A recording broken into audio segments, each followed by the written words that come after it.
Espíritu Santo es bueno, amén. La palabra que Dios me permitió traer en esta mañana, los que quieran anotarla pueden anotar el tema. Se trata sobre dirigido por su Espíritu, amén. Dirigidos por su Espíritu. ¿Cuántos quieren ser dirigidos por Dios?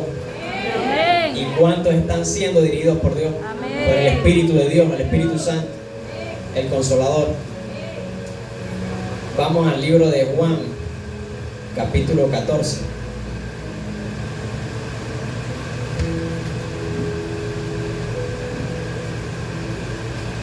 Juan capítulo 14, versículo 26.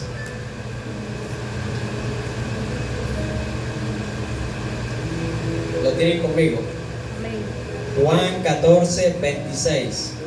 Dice así: mas el Consolador, el Espíritu Santo, a quien el Padre enviará en mi nombre, Él os enseñará todas las cosas y os recordará todo lo que yo os he dicho. El Señor aquí está hablando del Espíritu Santo y dice que Él lo enviará, pero lo nombra como el Consolador. ¿Cuántos tienen al Espíritu Santo como el Consolador en su vida? Amén. Siempre Él ha sido el Consolador desde el Antiguo Testamento y en el Nuevo, y ahora en la actualidad, en este tiempo es nuestro Consolador. Vamos a Efesios capítulo 4.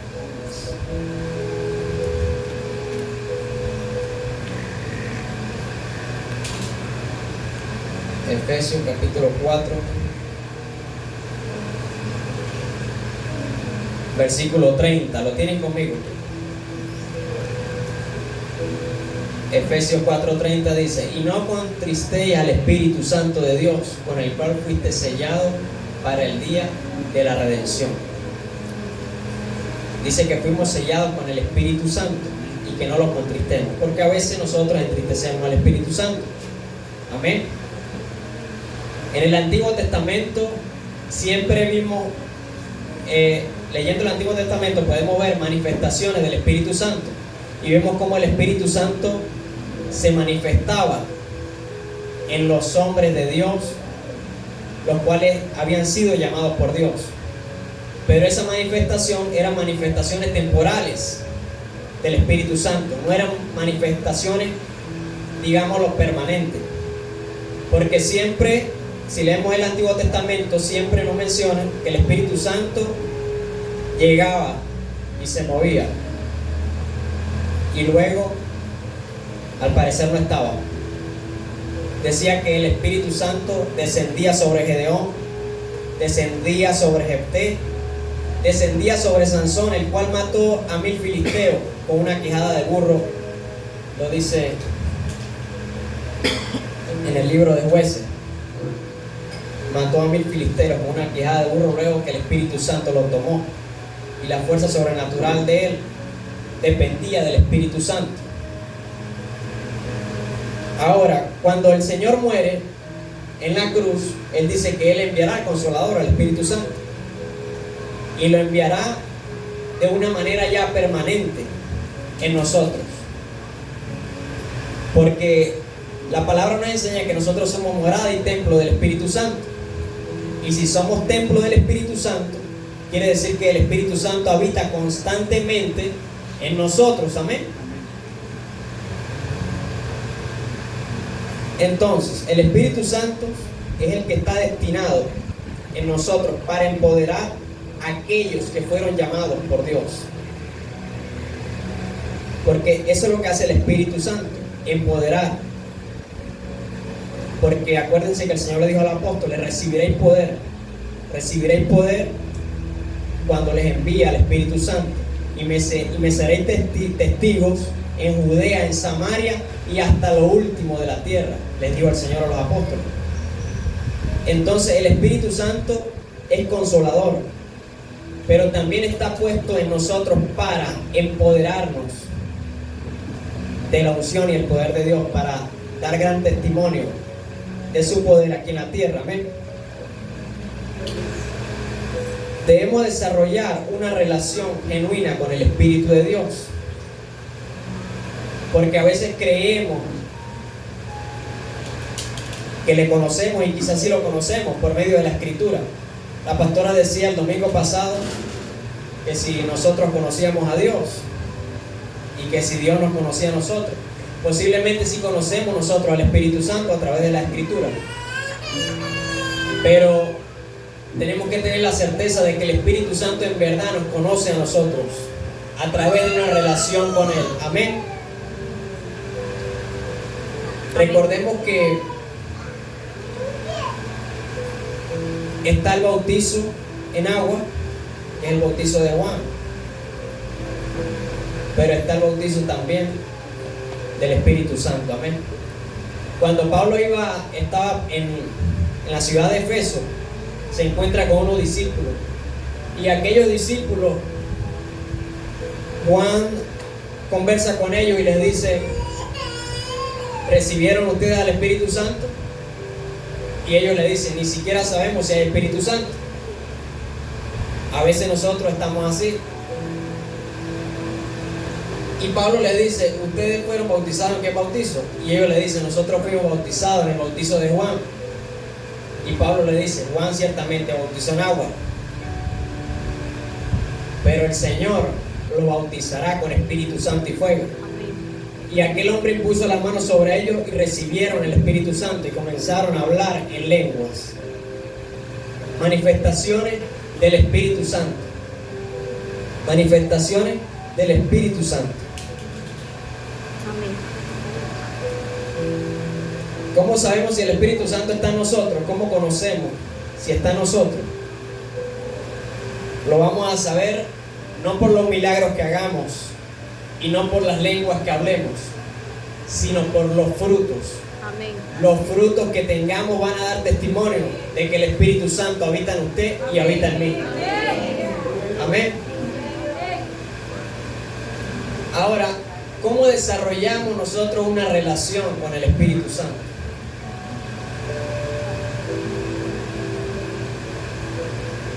¿Cómo desarrollamos una relación con el Espíritu Santo?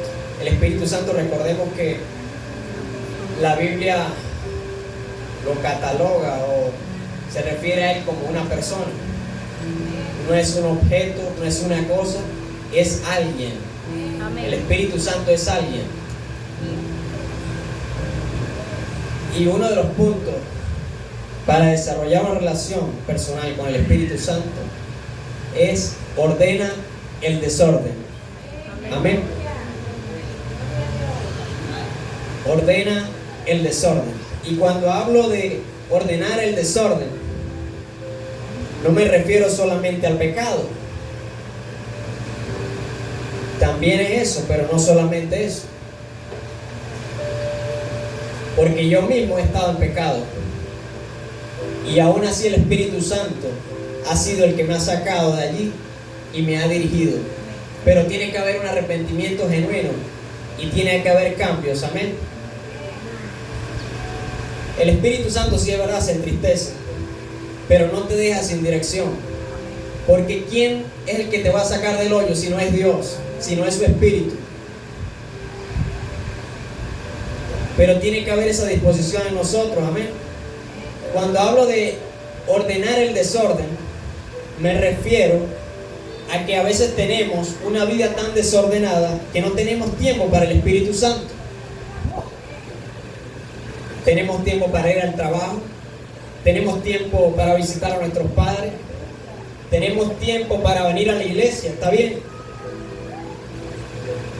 pero no tenemos aquella intimidad y aquella relación con el Espíritu Santo, que debería ser una relación constante con Él.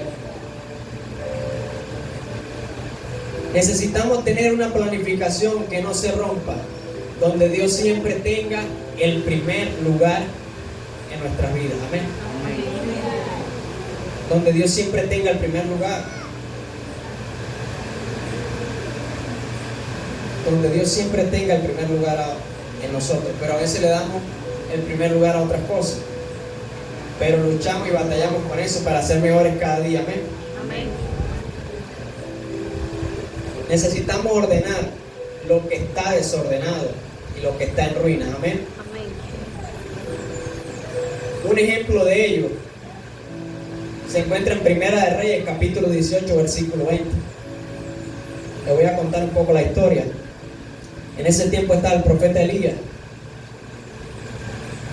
El profeta Elías era un profeta muy usado por Dios, pero en ese tiempo se encontraba el rey Acab y estaba la reina Jezabel, los cuales no obedecían ni servían a Dios.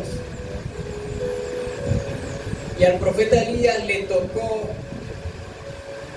un tiempo o una temporada muy difícil, porque el pueblo de Dios estaba desviado del camino del Señor, sirviendo a otro Dios llamado Baal. Y Elías enfrenta a Acab y le dice: hagamos una cosa, vamos a reunirnos en el Monte Carmelo, si no me equivoco, y allí tú vas a convocar a los 450 profetas de Baal, el Dios en quien ustedes han creído, y yo solamente voy a estar, yo, profeta de Jehová, y vamos a levantar dos altares. Los 450 profetas van a levantar el altar a Baal, y yo voy a levantar el altar al Dios invisible, al que nadie ve. Y levantaron aquellos altares, y Elías le dijo: el Dios que respondiere por fuego, ese Dios va a ser el Dios de este pueblo. Amén. Y el pueblo estaba a la expectativa, y Elías le dijo: ¿hasta cuándo claudicaréis en dos pensamientos? Le decía al pueblo: si Baal es Dios, seguidle a Baal, pero si Jehová es Dios, seguidle a Dios entonces.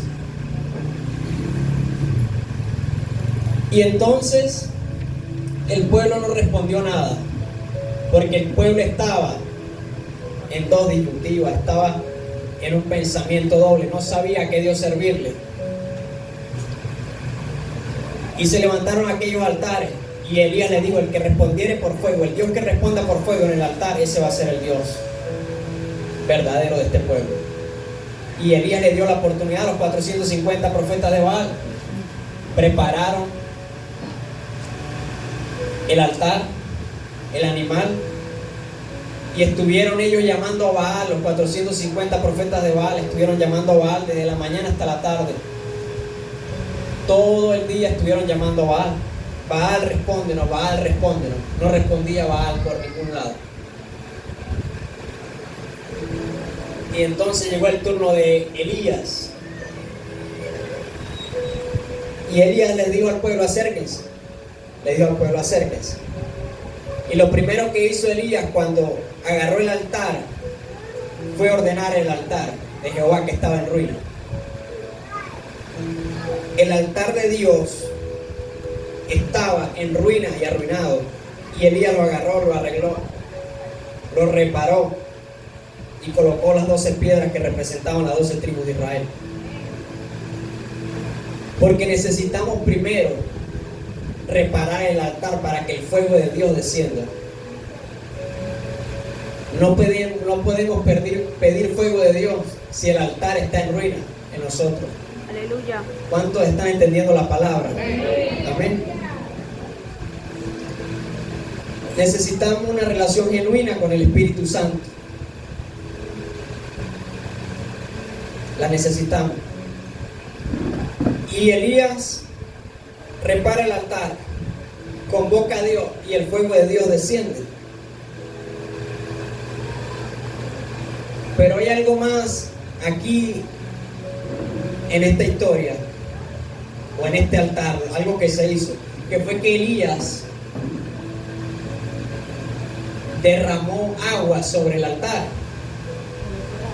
Antes de que el fuego viniese, él había derramado agua, 3 veces derramó agua sobre el altar. ¿Por qué Elías hizo esto? Porque necesitaba demostrarle a Dios necesitaba demostrarle al pueblo que el fuego de Dios iba a consumir aún el agua. Y así fue, literalmente. Pero también hay otro significado detrás de todo esto. El agua, escuche bien, lo que el Espíritu quiere explicar y hablar en esta hora. El agua que derramaba Elías sobre ese altar también representa el bautismo en agua que Juan el Bautista años después iba a hacer. ¿Cuántos están entendiendo? Amén. Por eso es que el Señor Jesús se bautiza primero en agua y luego viene el bautizo del Espíritu Santo. Dice que descendió sobre él luego el Espíritu Santo, porque el bautismo en agua representa el bautismo de arrepentimiento. Cuando nosotros logramos ser bautizados en el bautismo de arrepentimiento, no me refiero solamente a cuando se sumergen en agua o nos sumergimos en agua y nos levantamos. Me refiero a ese bautismo interno en nosotros, cuando reconocemos los errores y decimos: necesito que Dios me cambie, necesito que Dios cambie esto de mí. Ese bautismo. Entonces Elías derrama el agua y luego viene el fuego. Como estamos hablando acerca del bautizo, primero el bautizo del arrepentimiento, después el bautizo del Espíritu Santo y fuego. ¿Cuántos están entendiendo la palabra? Amén. Entonces, ese bautizo representa el bautismo del arrepentimiento. El bautismo en agua representa el bautismo del arrepentimiento, pero el bautismo en el Espíritu Santo y fuego representa un bautismo de empoderamiento, que es donde el Espíritu ya te empodera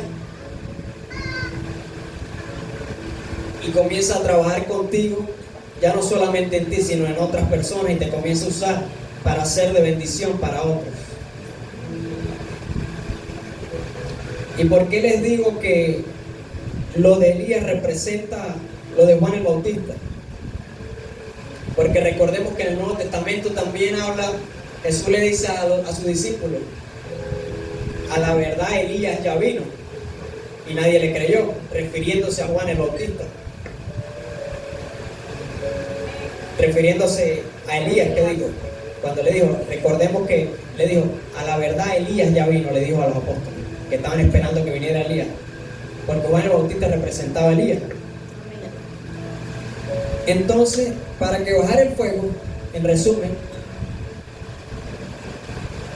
primero tuvo que Elías ordenar el altar. Primero tuvo que reparar el altar.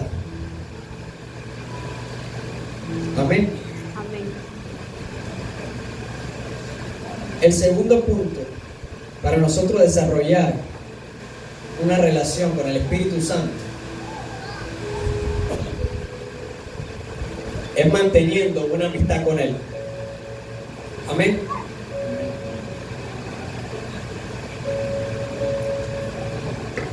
Debo mantener una relación constante con Él. No solo me refiero a buscarlo en las mañanas o en la iglesia. Debo hablarle con un amigo, debo contarle cada secreto mío. Debo confesarle si he hecho algo malo o no lo he hecho. El Espíritu Santo siempre está allí para escucharme, siempre está allí para consolarme, siempre está allí para levantarme, para restaurarnos y llevarnos a otros niveles. Ese es el trabajo del Consolador, el Espíritu Santo. Pero necesitamos desarrollar una amistad con Él, una amistad profunda. Si es una persona, debemos tratarlo como una persona. Debemos reconocerlo donde vayamos, en nuestro trabajo, cuando estamos allí hablando con Él, acordándonos siempre de Él en nuestra mente, pidiéndole dirección, pidiéndole consejo. Una relación se desarrolla confesando. Cuando tú quieres iniciar una relación con alguien, necesitas tener un tema de conversación.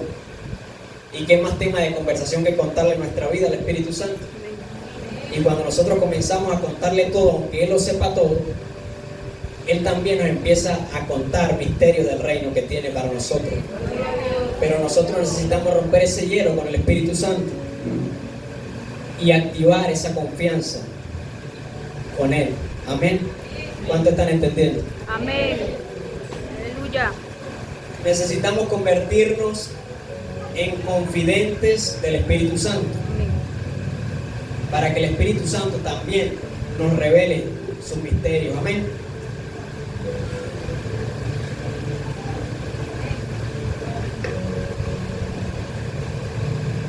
El tercer punto, acuérdense que estamos hablando de cómo desarrollar una relación con el Espíritu Santo. El tercer punto sería dejando que Él me dirija. Dejando que Él me dirija. Nosotros nos dejamos dirigir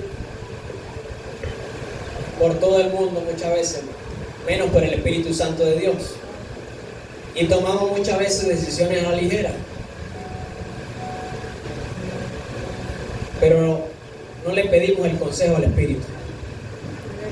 Recibimos consejos de nuestros padres, recibimos consejos de nuestros mejores amigos. Y son buenos consejos a veces, no digo que sean malos. Pero como Dios se tiene que llevar en primer lugar en nosotros, el primer consejo y la primera opinión que debe estar por encima de todos debe ser la opinión del Espíritu. Por eso necesitamos ponerle siempre vellones, pedirle dirección. Espíritu Santo, ¿es por aquí o es por allá? ¿Cómo hago en esto? ¿Qué hago? ¿De qué manera hago esto para tener éxito? Necesitamos su dirección para tener éxito. Nuestro éxito en la vida va a depender de la dirección del Espíritu Santo. Amén. Porque las mejores decisiones las vamos a tomar de su consejo. El Espíritu Santo es el que nos va a garantizar las mayores victorias en nuestra vida. Es verdad que el Espíritu Santo está en nosotros,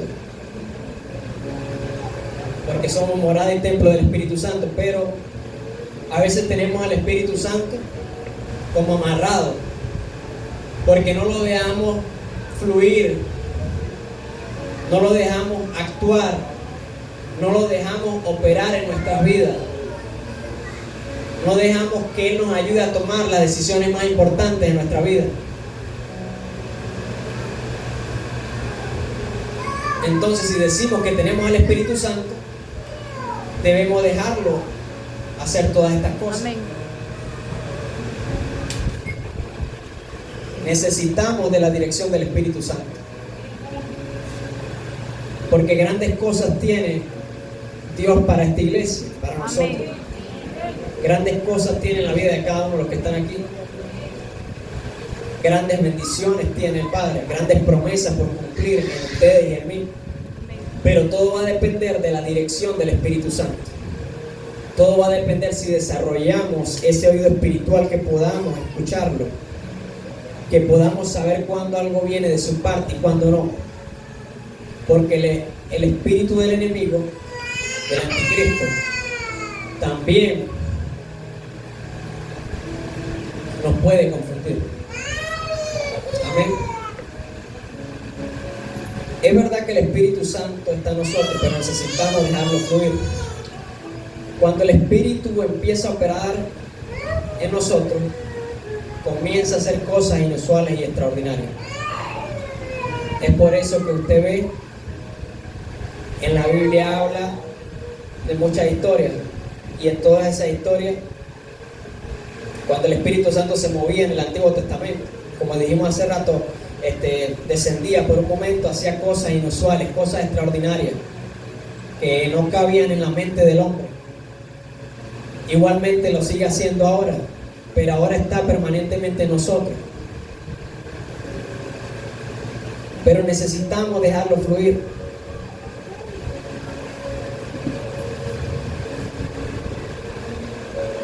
¿Recuerdan cuando el Espíritu Santo vino sobre Saúl? El rey Saúl dice que profetizaba con otros profetas. Movimiento del Espíritu Santo. Igual que cuando el Espíritu Santo vino sobre David, se enfrentó a Goliat.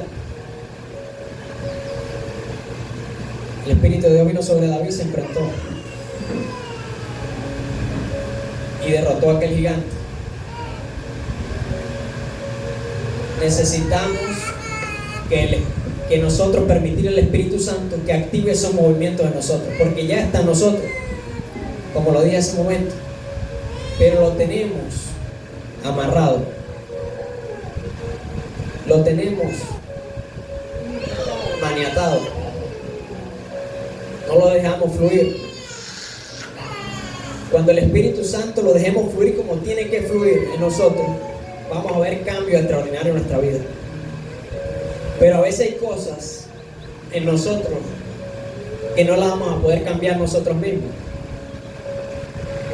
que va a ser cambios radicales de parte del Espíritu Santo. Usted no se da cuenta que a veces usted ora por una persona y ora por una persona y lo visita y esto, y nunca hay un cambio genuino. Nunca usted logra impartirle el Evangelio, porque a veces hay cosas que solo la va a cambiar el Espíritu Santo de Dios. Amén. Y nosotros lo único que tenemos que hacer es orar, y el Espíritu se encarga del resto.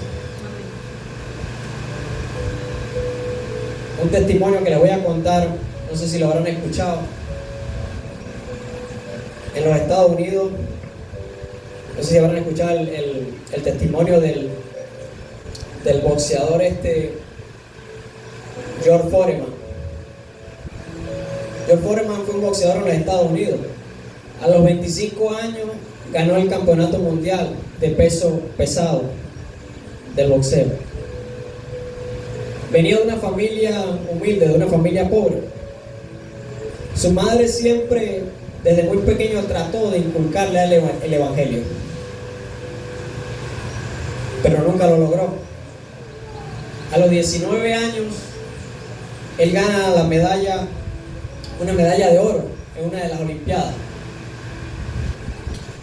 A los 25 ganó el campeonato mundial de peso completo. Pero en ese transcurso de su vida, él tuvo sus altas y sus bajas. A pesar de que tenía una madre cristiana que le inculcó el Evangelio y que le enseñó su palabra, nunca lograba hacer nada con él. Llegó el momento en que se enfrentó a Muhammad Ali y él pierde esa pelea. Su frustración fue grande. Vivía peleando el hombre, pero el hombre vivía peleando era con la vida, porque tenía rencores dentro,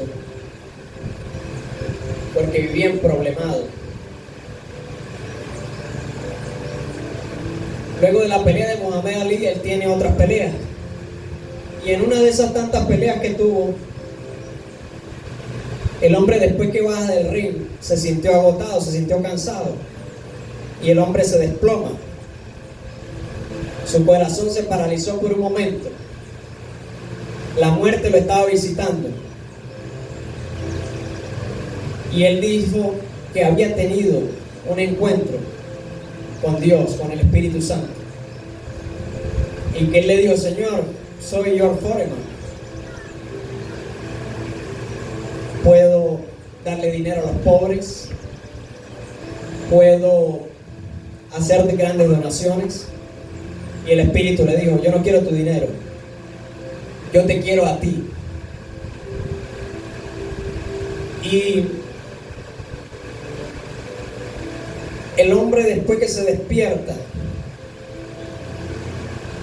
cuando Dios lo levanta y lo despierta, el hombre se levanta con aquella conciencia: debo limpiarme, debo lavarme, y corre hacia la ducha y abre la ducha y se baña. Conciencia de pecado, conciencia de que llevaba una vida mal, pero esto lo hizo fue el Espíritu Santo.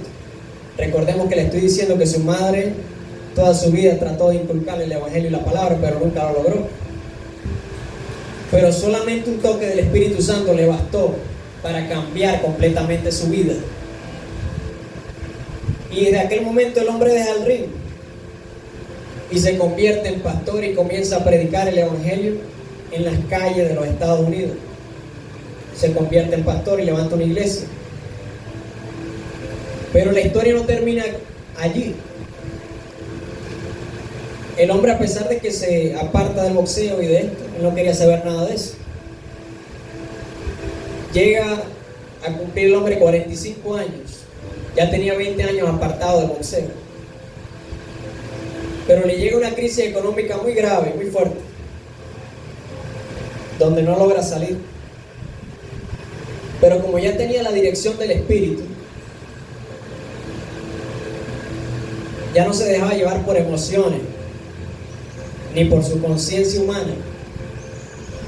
Entonces le pide dirección al Espíritu. Y el Espíritu le hace sentir que él debe ir a otra pelea. Hace 45 años.